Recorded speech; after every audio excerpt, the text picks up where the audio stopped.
Oke, assalamualaikum warahmatullahi wabarakatuh. Kita lanjut ke video pembelajaran kita kali ini. Di sini kita akan coba menggunakan alat ukur cahaya, yaitu di sini merupakan Sekonic dengan seri L758 Shine Digital Master.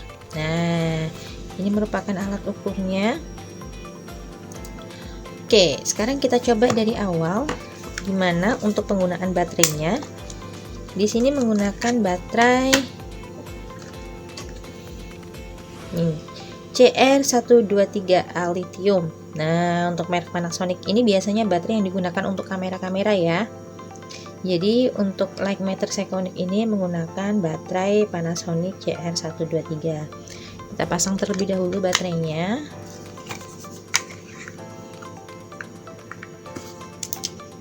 Nah, untuk menyalakan kita cukup menekan tombol power di sini. Nah, di sini juga udah langsung nyala. Sebelumnya akan saya jelaskan terlebih dahulu berbagian dari Sekonic light meter ini. Yang pertama di sini ini ada lumisphere, yaitu dia merupakan sensor untuk cahayanya. Lumisphere di sini dimana nanti bisa kita naikkan atau kita buka lumisphere-nya ataupun kita tutup sesuai dengan kebutuhan.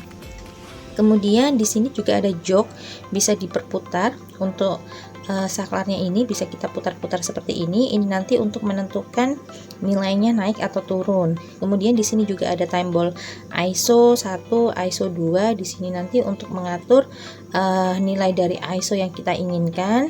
Kemudian di sini untuk ada mid-tone, M-clear sama mode. Mode ini nanti untuk setting spesifikasi dari pengukuran yang mau kita lakukan. Kemudian di sini ini ada tombol measurement. Jadi nanti ketika kita ingin menentukan nilainya, kita tinggal menekan tombol ini. Lalu di sini ada untuk menghubungkan kabel.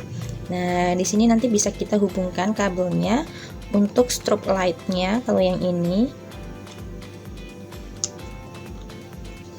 Nah, kemudian di sini untuk kita bisa melihat titik mana yang mau diukur. Ini nanti untuk pengukuran model incident light metering, spotlight metering. Nah, oke, akan coba kita lanjutkan untuk pengukuran selanjutnya. Di sini terdapat 3 buah mode pengukuran, yaitu ada sun icon, kemudian ada flash icon. Sun icon ini untuk ketika kita melakukan pengukuran di mode ambient light. Ambient light ini cahaya-cahaya yang menyebar ya, cahaya pada umumnya ya. Jadi bisa berupa cahaya matahari ataupun cahaya lampu yang memedar, yang memijar seperti itu. Nah, bagaimana untuk cara kita menentukan ambient light-nya? Itu sebenarnya mudah. Kita cukup dengan tekan tombol mode-nya, kemudian kita putar-putar. Nah, di sini bisa berpindah antara mau ke ambient apa mau ke flash seperti itu. Nah, misalnya kita mau ke ambient terlebih dahulu, maka udah langsung ke ambient.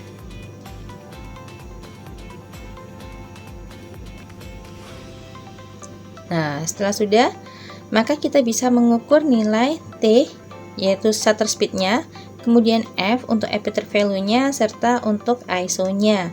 Ketika kita ingin merubah nilai T-nya, maka kita tinggal menekan tombol mode.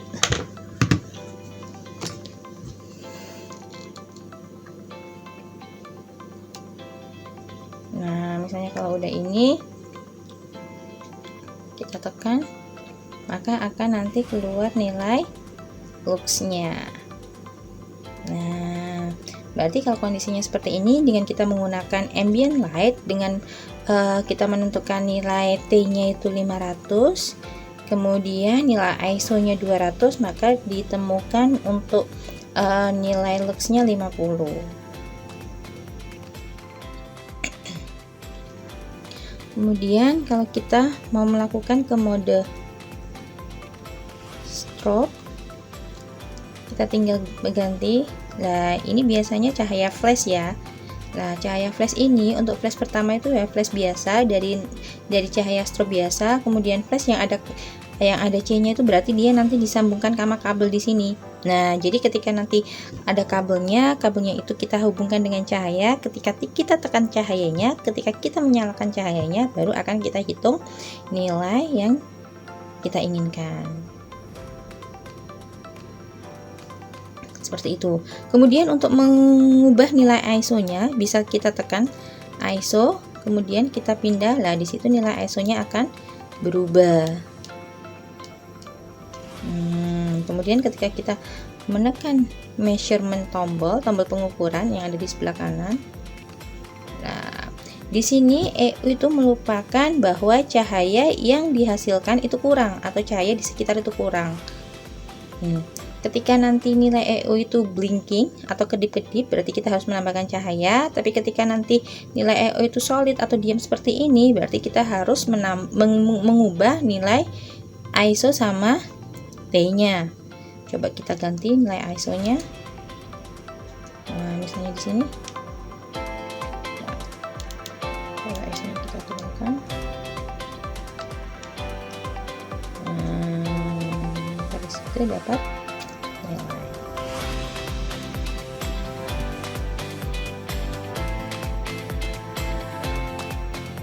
Oke, itu untuk yang ambient mode. Sekarang kita mau coba untuk yang spotlight metering, yaitu kita ubah. Nah, di sini dari tombol ambient mode ini menuju ke segitiga seperti ini. Nah, di segitiga seperti ini berarti kita bisa lebih fokus mau mengetahui nilai pada titik tertentu. Nah, itu nanti kita lihat, kita teropong seperti ini misalnya. Nah, di sini nanti kita bisa lihat nilainya tuh. Nilai berapa yang ingin diketahui.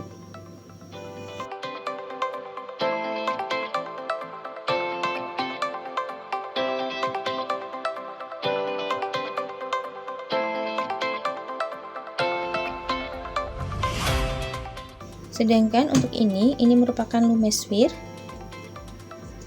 Bisa kita gabungkan, bisa kita keluarkan.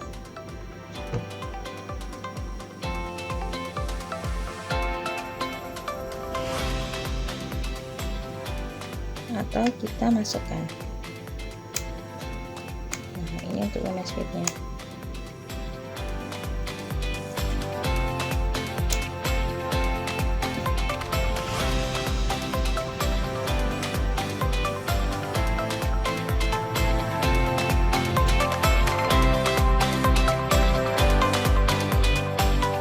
Dalam penggunaan light meter itu ada dua macam caranya,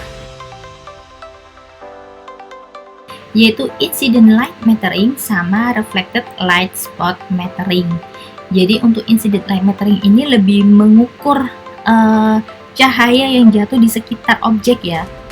Jadi sekitaran itu kira-kira berapa lux sih nilainya kayak gitu kan. Jadi lebih ke sekitar environment, sekitar objek gitu kan. Sedangkan untuk yang reflected light spot metering itu lebih fokus pada satu titik.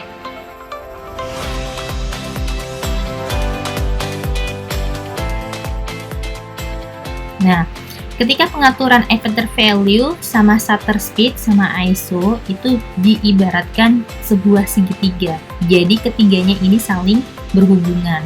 Ketika kita menentukan nilai effector value, kita menentukan nilai shutter speed, maka nanti dengan menggunakan light meter ini, kita bisa mengetahui secara otomatis ISO yang sesuai itu berapa. Jadi ketiganya ini berhubungan. Sama, ketika kita menentukan ISO-nya, kita menentukan shutter speed-nya, maka kita bisa mengetahui nilai effector value-nya yang sesuai ini berapa. Begitu juga ketika kita menentukan effector value-nya, kita menentukan ISO-nya, maka nanti juga akan ditunjukkan nilai shutter speed yang ideal itu berapa. Nah, dengan alat ini kita bisa menentukannya. Kita bisa mengukur nilainya berapa yang ideal.